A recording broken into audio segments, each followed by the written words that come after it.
मैं मतम के 27वें अध्याय में बताया गया है नमकीन पानी कांजी या कांची। ईशान में अगर कांजी रखोगे तो आसानी से खराब नहीं होगी। ईश के पद पर कुआं हो, जल यंत्र हो, हाइड्रोलिक मशीन, जिस तरह रहट होता था पानी निकालने का नीचे से। नमस्कार, आज से हम वास्तु पुरुष पर विराजमान 45 देवी देवताओं के बारे में बात करेंगे। इनकी गहराई में जांच पड़ताल करेंगे कि ये किन प्राकृतिक शक्तियों के प्रतीक हैं और फिर वास्तु में इनकी उपयोगिता क्या है। और हम इसमें वास्तु के शास्त्रीय ग्रंथ विश्वकर्म प्रकाश, वराहमिहिर की बृहत संहिता, अपराजित परीक्षा, सम्रांगण सूत्रधार, मैं मतम आदि ग्रंथ हैं जो उनको रेफ़र करेंगे।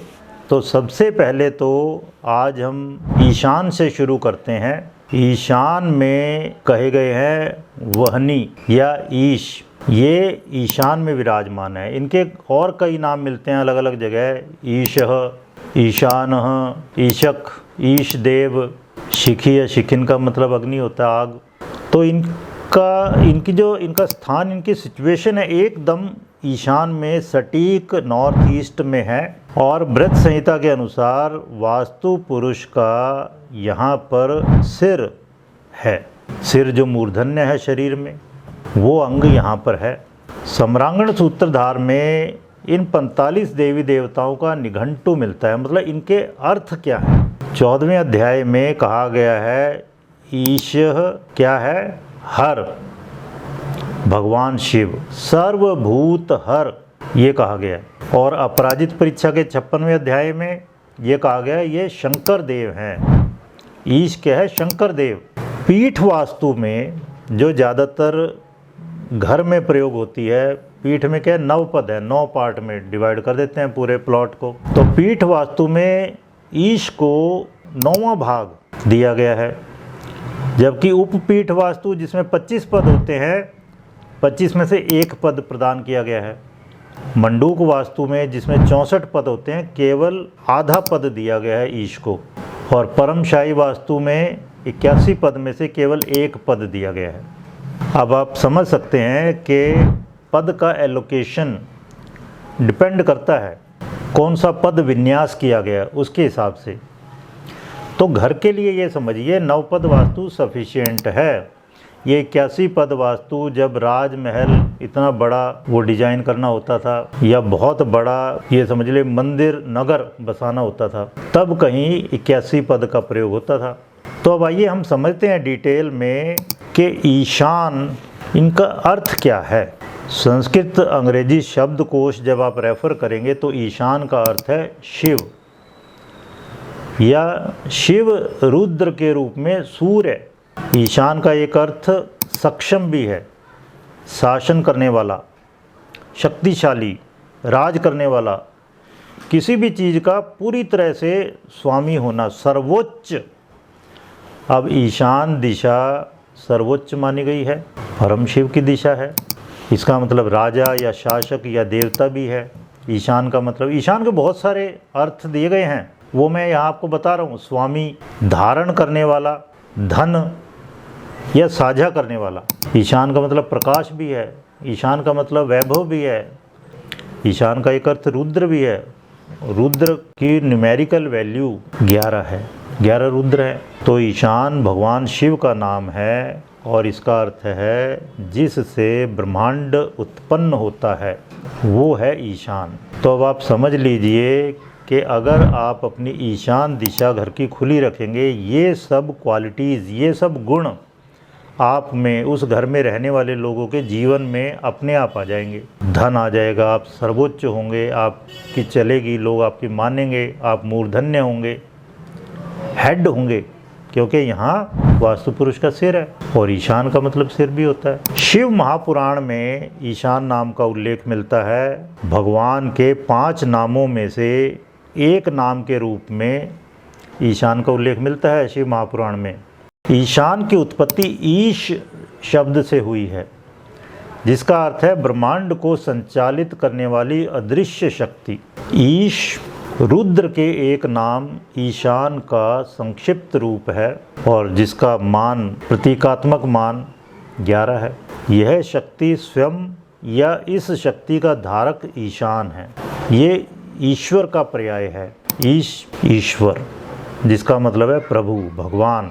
ईश्वर शिव के गुणों में से एक है जो रुद्र के ही एक अंश हैं। तो ईश्वर का अर्थ है ब्रह्मांड का स्वामी। संस्कृत शब्द शिव का अर्थ है शुभ। यजुर्वेद के अनुसार भगवान के रुद्र और शिव दो विपरीत गुण हैं। तो रुद्र क्या है? रुद्र है दुर्दम्य या प्रचंड है और शिव है सौम्य या शुभ। तो सौम्य भाग उनका कहाँ है? उत्तर पूर्व यानी ईशान में, वहाँ का स्वामी है।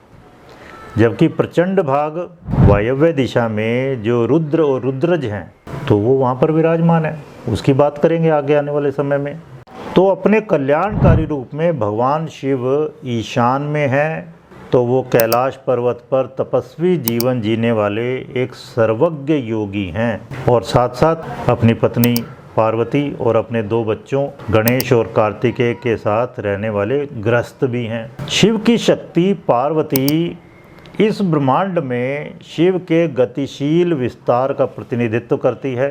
गणेश को संपूर्ण भारत में शुभारंभ के देवता और विघ्न हर्ता के रूप में पूजा जाता है और वो चतुर्थी तिथि के स्वामी माने जाते हैं, चाहे फिर वो शुक्ल पक्ष की चतुर्थी हो या कृष्ण पक्ष की चतुर्थी हो। शिव को योग और कलाओं का संरक्षक देवता भी माना जाता है। जब उन्हें योगी के रूप में चित्रित किया जाता है तो उन्हें बैठे हुए और ध्यान करते हुए दिखाया जाता है। उनको महायोगी कहा गया है, उनको आदि योगी कहा गया है। महान योगी हैं वो, उनसे ही योग की परंपरा शुरू हुई। तो ये उनका महायोगी विशेषण उनके योग से जुड़ाव को दिखाता है।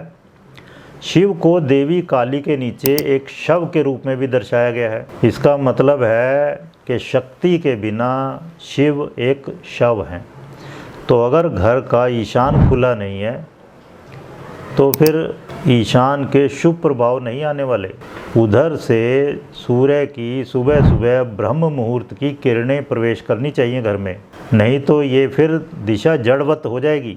भगवान शिव की तरह जो शक्ति के नीचे उनके पैरों में है शव के समान। तो यहाँ शिव स्थिर रूप में है, वही महाकाली या शक्ति गतिशील रूप हैं।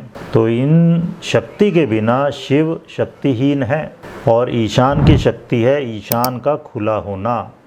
ईशान दिशा के स्वामी ग्रह बृहस्पति कहे गए हैं। बृहस्पति के बारे में ज्योतिष में कहते हैं कि बृहस्पति की दृष्टि 1.25 लाख दोषों का नाश कर देती है। तो ये दिशा बहुत ही शुभ है, लेकिन इसके शुभ परिणाम तभी प्राप्त कर पाएंगे जब ये पर्याप्त रूप से खुली हो। रुद्र के विपरीत रुद्र जो कि वायव्य दिशा के देवता हैं, भगवान शंकर का ही, भगवान शिव का एक रूप, लेकिन शंकर कल्याणकारी हैं, सुख प्रदान करने वाले हैं। तो ये उनका सौम्य रूप है शिव या शंकर। ये शंकर नाम महान वेदांत दार्शनिक आदि शंकराचार्य जी द्वारा अपनाया गया था, जिनका समय 788 से 820 ईस्वी का माना जाता है। उनको शंकराचार्य नाम से भी जाना जाता है। आदि शंकराचार्य ने विष्णु सहस्त्र नाम, विष्णु के जो 1000 नाम हैं उसमें 27वां जो नाम है और 600वां जो नाम है उनमें शिव नाम की अपनी व्याख्या में शिव के कई अर्थ बताए हैं। उसमें उन्होंने कहा शिव का मतलब है विशुद्ध, वो जो प्रकृति के त्रिगुणों से अप्रभावित है, सत्व रजस तमस से परे है, त्रिगुणातीत है जो। उनका नाम शंभु का मतलब है सुख प्रदान करने वाला। तो शंभु, शिव, शंकर ये सब उनके सौम्य रूप हैं। शिव हिंदू धर्म की त्रिमूर्ति में एक प्रमुख देवता हैं। वो अनंत हैं, मतलब ना तो वो जन्म लेते हैं, अजन्मा हैं वो, और ना ही मरते हैं, वो अविनाशी हैं। सर्वोच्च स्तर पर हम कहेंगे शिव असीम है, पारलौकिक हैं, अपरिवर्तनीय हैं और निराकार हैं। शिव से जुड़े और भी कई नाम हैं जो बहुत लोकप्रिय हैं। महादेव एक उनका नाम है, महान देवता। महेश या महेश्वर मतलब महान भगवान। रुद्र रुद्र का मतलब होता है आंसू बड़बड़ाने वाले या चीखने चिल्लाने वाले, वो तांडव वाला उनका रूप है। फिर ऋषिकेश, ऋषिकेश हरिद्वार से आगे जगह है, इतनी लोकप्रिय है। ऋषिकेश का मतलब होता है ज्ञानी। हरि तो विष्णु है, लेकिन हर भगवान शिव, हर का मतलब है मोहित करने वाले। त्रिलोचन, 3 नेत्रों वाले। देवेंद्र, देवताओं में इंद्र, देवताओं में प्रमुख। नीलकंठ, जब उन्होंने विष गले में रख लिया था हलाहल को, तो नीलकंठ नीले गले वाले। शूलिन या पशुपति यानी पशुओं के स्वामी, और त्रिलोकीनाथ, तीनों लोकों के स्वामी। तो इस तरह उनके बहुत से नाम हैं। शिव के 6 सिर कहे गए हैं, जिसमें से 5 ही दिखाई देते हैं। छठा सिर अधोमुख, ये कहा जाता है केवल प्रबुद्ध व्यक्ति जो चेतना के उच्चतम स्तर पर पहुंच चुके हैं, परम आध्यात्मिक हो चुके, वही देख सकते हैं। तो जो 5 सिर है उनमें से 4 सिर तत्पुरुष, वामदेव, अघोर और सद्योजात, ये 4 दिशाएं और 4 महाभूतों को दर्शाते हैं। 4 दिशाएं मतलब उत्तर, पूर्व, दक्षिण, पश्चिम, मुख्य दिशाएं, कार्डिनल डायरेक्शंस। और 4 तत्व, पृथ्वी, वायु, अग्नि, जल, इनके प्रतीक हैं। और जो 5वां सिर है ईशान, ईशान आकाश का प्रतिनिधित्व करता है। ईशान इनमें सर्वोपरि है 5 में। तो आकाश में ही 4 तत्वों का खेल चल रहा है, बाकी 4 तत्व आकाश में ही विद्यमान है। आकाश तत्व से ही ब्रह्मांड बना है। तो भगवान शिव का ये 5वां सिर ईशान ऊपर की ओर, आकाश की ओर मुख किए हुए है। इसका मतलब ईशान जितना खुला रखेंगे आकाश तत्व उतना ज़्यादा आपके जीवन में आ जाएगा। उसमें चारों तत्व हैं बाकी। इससे आप पूरे ब्रह्मांड से जुड़ जाते हैं, पूरी सृष्टि से जुड़ जाते हैं। विस्तार का, विकास का ग्रह कौन है? गुरु। गुरु यहाँ के स्वामी है ईशान के। तो ईशान शिव के सूक्ष्म आकाशीय रूप का प्रतीक है, जो पारलौकिक ज्ञान का प्रतीक है। वास्तुशास्त्र इस आयाम को पुष्ट करता है। तो उत्तर पूर्व दिशा यानी ईशान दिशा समृद्धि और ज्ञान का प्रतिनिधित्व करती है। उत्तर दिशा है समृद्धि की दिशा, कुबेर की दिशा, धन दौलत की, और पूर्व दिशा सूर्य की दिशा, वो है ज्ञान की दिशा। और इन दोनों का राइट बैलेंस, सही संयोजन है ईशान। ईशान वास्तु पुरुष के मस्तिष्क को दर्शाता है, दिमाग को नियंत्रित करता है। तो इसका मतलब ये दिशा हमारे विचारों को शासित करती है और हमें शांति और स्थिरता प्रदान करती है। ईशान पद के स्वामी शिव एक सर्वज्ञ योगी हैं, ओमनिशाइंट, सब जानकारी है उन्हें। वो कैलाश पर्वत पर तपस्वी जीवन व्यतीत कर रहे हैं, इसलिए ईशान दिशा योग और ध्यान केंद्र के लिए बेस्ट है। अगर कोई भी योग या ध्यान केंद्र, मेडिटेशन सेंटर आप बनाना चाहते हैं, वेलनेस सेंटर बनाना चाहते हैं, तो ईशान दिशा में बनाइए, या ईशान दिशा बहुत खुली हो। तो और अगर यहाँ बैठ के आप मेडिटेट करते हैं, आप परम ज्ञान भी आसानी से प्राप्त कर सकते हैं। ईशान दिशा तपस्वी जीवन जीने के लिए भी सर्वोत्तम है। कैलाश पर्वत ठंडी जगह है, वहाँ हर समय बर्फ़ जमी हुई है। मानसरोवर संसार की बहुत बड़ी बड़ी नदियों का उद्गम स्रोत है। तो इसका मतलब घर में यहाँ पीने का पानी रखने की जगह है। ये ठंडी जगह है, घर में सबसे ठंडी। तो अब हम आपको बताते हैं कि वास्तुशास्त्र के ग्रंथों में यहाँ क्या होना अच्छा बताया गया है। विश्वकर्म प्रकाश में कहा है ईशान्याम देवता गेहम। घर में आपका मंदिर, भगवान की पूजा प्रार्थना करनी है, ध्यान लगाना है आपने, तो ईशान दिशा सर्वोत्तम है। फिर आइए ग्रंथ है वास्तु मंडनम। वास्तु मंडनम में कहा है ईशे सुरालयम, वही बात है, ईशान में भगवान का मंदिर। फिर सम्रांगण सूत्रधार, इसमें कहा गया है देव कुलम, मतलब जो कुल देवता है राजा के लिए खासकर इसमें दिया गया है सम्रांगण सूत्रधार में कि राजमहल है उसमें कौन सी गतिविधि कहाँ पर हो, तो उसमें कहा है ईशान में देवकुलम, कुल देवता के लिए जगह हो। राजा के जो कुल देवता है उनकी पूजा प्रार्थना आराधना करनी है तो यहाँ पर करें। फिर अपराजित परीक्षा नामक ग्रंथ है भुवन देवाचार्य का, तो उसमें कहा है भांडारागारम, विशाल भंडार गृह हो यहाँ पर। बृहत संहिता में कहा है अगर ईशान की जगह पर द्वार बनाएंगे तो अग्नि भय रहेगा, तो यहाँ पर द्वार नहीं होना चाहिए। मैं मतम के 26वें अध्याय में कहा है गौशाला शिखिन के पद पर हो। शिखिन या ईशान एक ही बात है, गौशाला हो। और क्या बताया, घुड़साल अस्तबल हो, और हाथियों की शाला भी हो, हस्तीशाला हो यहाँ पर। तो ये सब ईशान की जगह पर शुभ बताए गए हैं। अब मैं ये आपको जो बता रहा हूँ ये बेसिकली घर के लिए नहीं है, ये पब्लिक वास्तु है, एडमिनिस्ट्रेटिव वास्तु है, प्रशासनिक, वाणिज्यिक, व्यावसायिक, सार्वजनिक, धार्मिक गतिविधियाँ, ये सब भी मैं डिटेल में बता रहा हूँ वास्तु के ही शास्त्रीय ग्रंथों से प्रमाण सहित। ठीक है, मैं मतम के ही 26वें अध्याय में कहा है पूजा कक्ष ईशान के पद पर हो और कुआं भी वहाँ हो, मतलब जल स्रोत के लिए बहुत बढ़िया जगह है और पूजा के लिए। फिर मैं मतम के 27वें अध्याय में बताया गया है नमकीन पानी कांजी या कांची, इसका पात्र उत्तर पूर्व में रखा जाए। ईशान में अगर कांजी रखोगे तो आसानी से ख़राब नहीं होगी, क्योंकि यहाँ पे इतनी ज़्यादा गर्मी नहीं होती और यहाँ अमृत बरस रहा है सुबह सुबह सूर्य की किरणें ब्रह्म मुहूर्त की। और क्या कहा है यहाँ पर मैं मतम में ईश के पद पर चूल्हा पचन स्थानम, ये कहा है, शब्द है पचन स्थान, सभी के लिए उपयुक्त है। अब ये थोड़ा अजीब लगेगा जो अधकचरा जिन्होंने ज्ञान लिया हुआ है वास्तु का। कामिकागम ग्रंथ है, एक आगम ग्रंथ है कामिका, उसमें क्या कहा है ब्राह्मणों के लिए चूल्हा उत्तर पूर्व में हो ईशान में, क्षत्रियों के लिए आग्नेय दिशा में, वैश्यों के लिए दक्षिण पश्चिम यानी नैऋत्य में, और शूद्रों के लिए उत्तर पश्चिम में यानी वायव्य में उत्तम है। और जो ब्राह्मणों के लिए है उत्तम वो सभी के लिए उत्तम है। तो ईशान में शिखिन अग्नि बताया गया ना, तो ये अग्नि की जगह भी बताई गई है, खाना पकाने के लिए बहुत बढ़िया ये। लेकिन आजकल ज़्यादातर लोगों को लगता है कि भाई केवल आग्नेय दिशा में ही चूल्हा बताया गया है वास्तुशास्त्र में।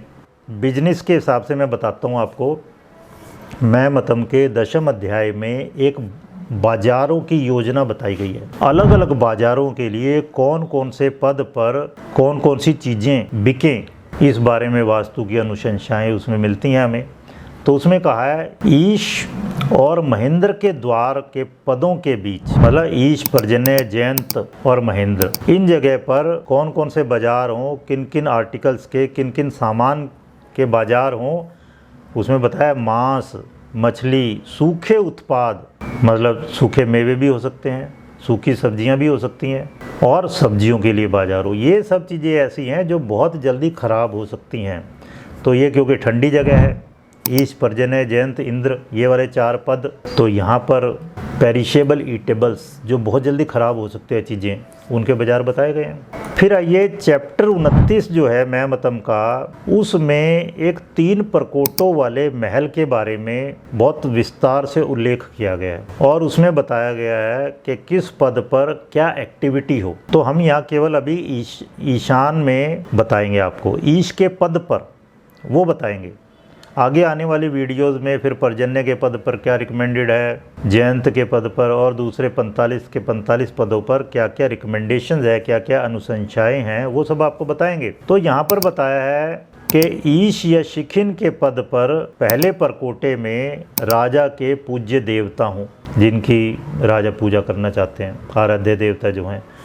दूसरे परकोटे में ईश की जगह पर धात्री माँ का कमरा हो, धाई माँ होती थी ऐसी स्त्रियां जो राज परिवार के बच्चों का पालन पोषण करती थी। और तीसरे परकोटे में बताया है खेल कूद या सैर तमाशे का मैदान हो, रमण भूमि ये कहा है, झील हो इस प्रकार की, और वाटर फीचर्स, जल संरचनाएं हों, बाग हों, प्लेजर गार्डन्स हों, रमण वाटिकाएँ, आंगन सहित विशाल सभा भवन हो सकता है यहाँ पर, और स्त्रियों का कक्ष हो। 29वें अध्याय में ही मैमतम के 29वें अध्याय में ही एक 100 बल पैलेस 5 परकोटों वाले महल का उल्लेख मिलता है बहुत डिटेल में। तो उसमें अलग अलग इस तरह से कहा गया है, मैं एक कंबाइंड फॉर्म में आपको बता देता हूँ। उसमें क्या कहा है, ईश के पद पर आंगन हो, मतलब खुली जगह, वापी या बावड़ी जिसे कहते हैं, स्टेप वेल कह देते हैं इंग्लिश में, वो हो, कुआं हो, जल यंत्र हो, हाइड्रोलिक मशीन्स जिस तरह रहट होता था पानी निकालने का नीचे से, भगवान शिव का मंदिर हो। तो ये सब बातें कही गई हैं। लेकिन इसमें एक थोड़ी अजीब सी बात भी मिलती है, एक रिकमेंडेशन है उसमें 29वें अध्याय के 117 श्लोक के दूसरे पार्ट में कहा गया है वचोर गेहम। वचोर गेहम का मतलब होता है शौचालय, लैट्रीन। तो यहाँ पर लैट्रीन भी बताई हुई है। तो इसके बारे में अब मैं आपके ऊपर छोड़ता हूँ, आप इस बारे में आगे रिसर्च कर सकते हैं कि क्या यह रिकमेंडेशन सही है या ये कोई प्रक्षिप्त अंश है इसमें। आने वाली वीडियोस में हम बाकी सभी देवी देवताओं के बारे में भी इसी तरह बहुत डिटेल में डिस्कस करेंगे सप्रमाण। तो आप ये 45 देवी देवताओं के बारे में और ज़्यादा जानना चाहते हैं तो आप हमारी बुक कॉर्पोरेट वास्तु, ये वाली पुस्तक आप रेफ़र कर सकते हैं। ये इजीली अवेलेबल है, ऑनलाइन आराम से मिल जाएगी। ये केवल इंग्लिश में उपलब्ध है। यहाँ मैं आपको हिंदी में भी सारा डिटेल में बता रहा हूँ। 2 बुक्स हमने लिखी हैं, एक रेजिडेंशियल वास्तु पर और ये वाली बुक कमर्शियल वास्तु पर है, और साथ साथ 45 देवी देवताओं के बारे में है बहुत डिटेल में। इसके अलावा हम बहुत से कोर्सेज़ पिछले 25 सालों से करवा रहे हैं, ज्योतिष, लाल किताब, वास्तुशास्त्र, gemology, colour therapy, tarot card reading, palmistry, बहुत से सब्जेक्ट्स में पिछले 25 सालों से हम पढ़ा रहे हैं। तो कुछ हमारे पास रिकॉर्डेड कोर्सेज भी अवेलेबल हैं और टाइम टू टाइम आगे भी हम आगे करवाते रहेंगे कोर्सेज। तो आप हमसे जुड़ सकते हैं, व्हाट्सएप ग्रुप में आप हमारे जुड़ सकते हैं। इसके अलावा अगर आप वास्तु या ज्योतिष की कंसल्टेशन चाहते हैं तो आप हमें कांटेक्ट कर सकते हैं हमारे व्हाट्सएप नंबर पर। धन्यवाद।